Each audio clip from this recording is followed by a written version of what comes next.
반갑습니다. 유명한 음식점 혹은 음식집에 여기 요리 비결이 있을 거 아니에요? 그 요리 비결이 굉장히 비싸다고 합니다. 그것으로 장사를 해서 큰 돈을 벌 수 있으니 그렇겠죠? 하지만 재료를 어디서 사고 어떻게 준비하는지조차 모르는 완전 요리의 문외 한이라면 아무리 대단하다고 해서 그를 가치를 알지 못하지요. 들어서 그 가치를 알 뿐이지 진정으로 그 가치를 알지도 못하고 또 당장 만들어 이용할 수 없을 것입니다. 어쩌면 그가 그 비결대로 요리를 만드는 데에는 아주 오랜 시간이 걸리거나 한 번도 못 만들고 끝날 수도 있는 것이지요. 예수님을 믿는 것도 이와 같습니다. 오늘도 우리는 성경을 읽었습니다. 그리고 이 성경의 내용은 정말 대단한 것이지만 예수를 믿어 예수를 만나고 알고 있는 사람에게라야 효과가 있지. 아직 예수님을 한 번도 못 만난 사람, 다시 말해 한 번도 진심으로 믿어 마음의 주를 영접하지 않은 사람에게 이 성경은 대단한 레시피 비결이 아니라 그저 대단히 어려운 하지만 가치 있는 책일 뿐일 것입니다. 생활에 필수적인 것이 아니어서 몇 번 따라하다가 안 하게 되는 유튜브 지식처럼 예수님을 만나 그를 알고 사랑하게 된 그 삶이 되지 않은 사람들에게 이 성경은 그저 헷갈리고 몇 번 따라하다가 밀어넣는 책이 되고 마는 것입니다. 어떤 이들은 신앙이 뭔지를 잘 모르고 그냥 따라하죠. 남들이 하니 따라하고 남들이 그렇다 하니 그런 줄 알고 있는 겁니다. 그러면서 진리를 모르니 자유하는 신앙이 아니라 자신을 얽어매는 그런 신앙이 되고 말아버려요. 그런 사람들이 사도 바울 당시에도 있었습니다. 오늘 9절 말씀을 보면 하나님이 우리를 세우심은 노하심에 이르게 하심이 아니요라고 말합니다. 즉 데살로니가 교회에도 어떤 사람들은 진리를 알고 믿는 것이 아니라 그저 남들 따라 믿다 보니 신앙을 오해하고 늘 그 심령이 하나님께 벌 받으면 어쩌나 두려워하며 신앙생활을 하고 있다는 것이지요. 노하심에 이르게 하심이 아니라 말씀하지 않습니까? 요리를 모르고 따라하니 요리 맛이 안 나는 것처럼 예수님을 만나 알고 믿어 성경대로 행하는 것이 아니다 보니 그 행함에 기쁨은 안 나타나고 맨날 그대로 행하지 못한 두려움과 의무의 무거운 짐만 갖게 되어버리는 것입니다. 그런 이들에게 바울은 하나님이 우리를 세운 것은 오직 우리 주 예수 그리스도로 말미암아 구원을 받게 하려 하심이지 노하려 하심이 아니라 이렇게 다시 설명하고 있는 것이지요. 하나님은 죄인인 우리를 용서하시고 성도로 불러주시고 그리고 직분을 맡기셨습니다. 하지만 현실은 여전히 죄성이 그대로 남아있는 죄인일 뿐이라는 것입니다. 그러니 결국 우리에게 실수와 허물이 생기고 그것이 드러나죠. 그럴 때 우리는 하나님의 은혜에 집중하지 못하고 자신의 죄성과 허물에 포커스를 맞추기가 쉽습니다. 그러면 좌절하죠. 용기를 잃고 마치 자신은 하나님 앞에 사랑을 못 받을 사람처럼 느껴지는 거예요. 사도 바울이 이 점을 말하는 겁니다. 하나님이 우리를 세우심은 노하심에 이르게 하심이 아니라고요. 세워놓고 노하려고 세우심이 아니라 말씀하는 겁니다. 하나님이 그러려고 너희를 구원했겠느냐? 예수를 믿고 구원을 받게 하려고 성도를 부르심이 아니냐? 이렇게 말하는 것이죠. 어떤 이들은 또 이렇게 걱정할 수 있습니다. 오늘 이 말씀을 들으니 그러면 예수님을 만나는 게 중요하다. 난 예수님을 만난 적이 없는데, 그런 체험이 없는데라고요.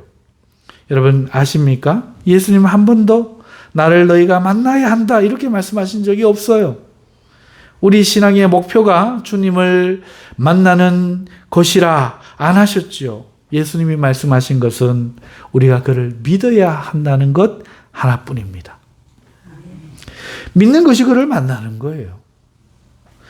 요한복음 1장 12절에 영접하는 자 곧 그 이름을 믿는 자들에게는 하나님의 자녀가 되는 권세를 주셨으니 라고 하셨어요. 그 이름을 믿는 것이 주님을 자신에게로 영접하는 것이라는 거죠. 영접은 주님을 만나는 거잖아요. 그러니 믿는 것이 주님을 만나는 겁니다. 할렐루야. 문제는 어떻게 혹은 어떤 것을 믿어야 하는 것이지요? 하는 것이죠. 어떻게 믿어야 하는가? 어떤 것을 믿어야 하는가? 오늘 본문 9절에서 말씀하듯이 우리를 부르심은 구원받게 하심이지 노하여 버리심이 아니라 하는 이 사실을 우리가 믿어야 되죠. 하나님은 우리를 구원하신 후에 어쩌나 보시다가 에잇 하고 화내어 버리지 않습니다. 그가 우리를 부르심은 구원하려고 부르신 겁니다. 할렐루야. 그래서 10절을 보면은요, 예수께서 우리를 위하여 죽으사 우리로 하여금 깨어있든지 자든지 자기와 함께 살게 하려 하셨느니라 이렇게 말씀하고 있지 않습니까? 예수님이 우리를 위해 십자가에 죽으신 것은 그런 사랑에 합당하지 못한 우리에게 결국 화내겠다 이것이 아니라 이제는 주님과 함께 용서받았으니 영원토록 함께 살게 하려고 그렇게 죽으셨다는 거죠. 이미 하나님의 공의는 예수님의 죽음으로 끝났습니다. 이제 하나님과 우리의 사이에는 평화만 있는 것이지요. 이걸 믿어야 합니다. 하나님과 나 사이에는 평화다. 할렐루야. 어떤 사람에게는 요리가 간단해요. 국물 맛내는 게 간단하죠. 근데 어떤 사람은 너무 어려워요. 그렇죠? 비결을 가르쳐줘도 너무 어렵습니다. 하지만 알고 보면 아무것도 아니죠. 마찬가지예요. 믿음이 왜 그렇게 어려우냐? 뭘 모르고 막연하게 믿어요. 그래요. 분명한 사실은 하나님과 나 사이에는 이제 예수님으로 말미암아 평화다. 하나님 나를 미워하지 않으신다. 하나님은 나를 사랑하신다. 구원하기를 원하셔서 나를 불러주셨다. 이걸 한계를 믿어야 된다는 거죠. 하나님과 우리 사이가 평화라는 것이 복음 아닙니까? 이를 믿기만 하면 된다는데 이것을 안 믿고 어떻게 합니까? 용서해 주셨으니 내가 잘하지 못하면 안 된다 하고 또 세상식으로 자기 행위를 강조하고 예수님을 믿기는 믿는데 자기식으로 뭘 모르고 자꾸 믿겠다 하여서 엉터리가 되는 것과 같아요. 자꾸 자기 열심만 내세우는 거죠. 하나님과 우리 사이가 평안하는 것이 복음 아닙니까? 예수님이 이미 평화롭게 하셨어요. 믿기만 하면 돼요. 할렐루야. 알고 믿어야죠. 자꾸 믿어서 뭔가 평화로워지려고 뭔가 자꾸 뭔가를 해서 평화로워지려고 하면 안 되고 이미 평화롭게 하신 걸 믿는 거예요. 믿어서 평화로워지는 게 아니에요. 이미 평화롭게 하신 것을 내가 믿는 거죠. 할렐루야. 할렐루야. 하나님은 예수님을 통해서 이미 세상을 용서하시고 그 구원을 모두에게 믿기 전에 모두에게 해놓으시고 믿고 받으라는 거지 믿으면 내가 평화로워질 것이요 이러지도 않으셨고 믿다가 마음에 안 들면 이놈 하리라 이러지 않습니다. 이미 구원을 다 해놓으시고 믿는 자에게는 항상 평화의 하나님으로 우리와 함께 하여 주시는 것입니다. 하나님과 우리 사이가 평화라는 것이 이것이 복음이고 이걸 알고 믿어야 되지. 자꾸 자기 생각을 가지고 내 생각에는 말이지 내 감정에는 말이지 이러면 안 된다는 것이죠. 여전히 우리는 죄 가운데 있는 죄인이고 허물이 있고 그 육체의 것이 성령으로 살지 않으면 드러날 수밖에 없는데 그것이 드러날 때마다 이래가 구원받겠나 하고 자기의 행위를 붙들면 예수님의 의를, 은혜를 저버리고 자기의 율법의 행위를 붙드는 것과 같은 것이죠. 할렐루야. 그러므로 오늘 우리는 이 사실을 자꾸 권해야 돼요. 11절에 보면은 그러므로 피차 권면하고 서로 덕을 세우기를 너희가 하는 것 같이 하라 이렇게 말씀하고 있어요. 무슨 뜻입니까? 서로 권면하래요. 상대가 자기 자신을 보고 예수를 봐야 되는데, 하나님을 봐야 되는데 자기 자신을 보고 신앙생활에 절망할 때 보시오. 하나님이 당신을 용서하셨소. 이미 용서하셨소. 미워하지 않소. 이제 나오면 돼요. 이렇게 서로 덕을 세우라는 겁니다. 할렐루야. 마치 용기 잃고 자신감 없는 자신을 세우듯이 자기 자신이 그럼 세워줘야 되잖아요. 자기를 세우듯이 피차에 상대에게, 상대가 자신으로 힘들어할 때마다, 상대가 자기 자신으로 힘들어할 때마다 주님의 구원의 목적이 용서하심에 있다. 영원히 사랑 가운데 주님께서 우리와 함께 살아가기 위함에 있다. 권해야 하는 것입니다. 할렐루야. 아멘. 그런데 교회 현실에서 때로 어떤 이들은 이것을 반대로 해요. 네가 그렇게 믿어서 구원을 얻겠느냐 하는 겁니다. 더 기도해라, 더 섬겨라, 더 회개하라 이렇게 말이죠. 그래서 어떤 성도들은 더 두려움을 갖는 겁니다. 더 메어 달리게 어떤 이들은 만들어 버리는 겁니다. 물론 저도 여러분이 그렇게 믿으면 안 돼요 이렇게 말을 해요.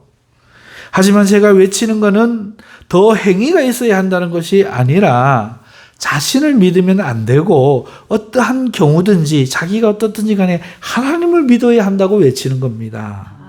하나님을 믿는 믿음으로 살고 있느냐? 하나님을 믿는 믿음, 그걸 붙들고 살고 있느냐? 아니면 나를 붙들고 살고 있느냐? 그걸 말하면서 이 믿음으로 살아야 한다. 이 믿음이 없으면 안 된다. 그렇게 믿으면 자기를 믿는 믿음으로 믿으면 안 된다. 이거를 외치는 거잖아요. 겉으로만 보면 그렇게 믿어서는 구원이 없다라며 똑같은 소리 같지만 하나는 행위를 강조하는 것이고 하나는 믿음을 강조하는 것으로 내용이 완전히 다른 것입니다. 또 어떤 분들은 목사님은 행위도 이야기하지 않습니까? 라고 물을 것입니다. 맞아요. 저도 믿음의 행위가 따라야 한다고 늘 가르칩니다. 하지만 그 행위는 믿는 행위 자체이지 구원을 받을 만한 자신의 모습을 갖기 위한 혹은 그리스도의 의를 대체하는 혹은 보조하는 그런 행위가 아니에요. 구원은 오직 하나님이 하시는 겁니다. 할렐루야. 그러므로 믿는 행위죠. 믿음의 행위가 있고 율법의 행위가 있는데요. 믿음의 행위는 하나님께 대한 반응으로서의 행위요. 율법의 행위는 자신의 행위에 기반하는 의로서의 행위입니다. 이것은 다른 거예요. 할렐루야. 사랑하는 성도 여러분, 자신이 무엇을 좋아하는지 싫어하는지 무엇을 하고 싶은지 그것을 얻으려면 어떻게 해야 하는지 아무런 생각이 없이 살아간다면 그 삶이 행복하겠습니까? 마찬가지로 우리가 예수님을 왜 믿어야 하는지, 믿는 것은 어떤 것을 믿는 것이고 지금 당장 무엇부터 시작해야 하는지 우리가 생각해야 하지 않을까요? 우리 교회가 존재해야만 하는 이유가 무엇인지, 어떤 것을 추구해야 하는지 아무런 고민이 없다면 우리는 그저 남들 하고 있는 대로 하고 있는 것에 불과하지 않을 것입니다. 믿음은 예수님의 이름을 믿는 거예요. 그 이름은 구원하는 하나님의 이름입니다. 그 이름은 조건적 구원이 아니라 구원하시는 그분과 하나의 삶을 살게 하시려는 하는 완전한 이름입니다. 따라서 우리는 예수님을 진심으로 만나야 하죠. 진심으로 그 사실을 왜 받아들여야 하는지, 내가 예수를 왜 믿고 그 복음을 받아들여야 하는지, 어떻게 하는 것이 진심으로 받아들이는 것인지 깊이 생각하고 묵상할 필요가 있다는 겁니다. 그것이 만나는 거예요. 그럴 때 이 성경은 비로소 우리의 신앙의 날개를 달아주는 레시피가 될 줄 믿습니다. 사랑하는 성도 여러분, 먼저 주님을 많이 묵상하시고 그가 우리에게 무엇을 줬는지, 내게 무엇을 요구하시는지 생각하시며 주님을 만나시는 여러분 되신다면 여러분 이 성경 말씀을 읽을 때마다 기쁨과 용기가 충만해지고 어떻게 해야 될지 아는 복된 비결이 여러분의 길이 되어주고 여러분 길에 불을 비추는 등불이 되어줄 줄 믿습니다. 기도하겠습니다. 하나님 아버지 감사합니다. 오늘 이 말씀 가운데 하나님 역사해 주셔서 분명한 믿음을 갖게 하여 주시옵소서. 알고 믿는 자들이 되게 하여 주시옵소서. 예수님 이름으로 기도합나이다. 아멘. 자, 우리 찬송가 325장 찬송 같이 하겠습니다.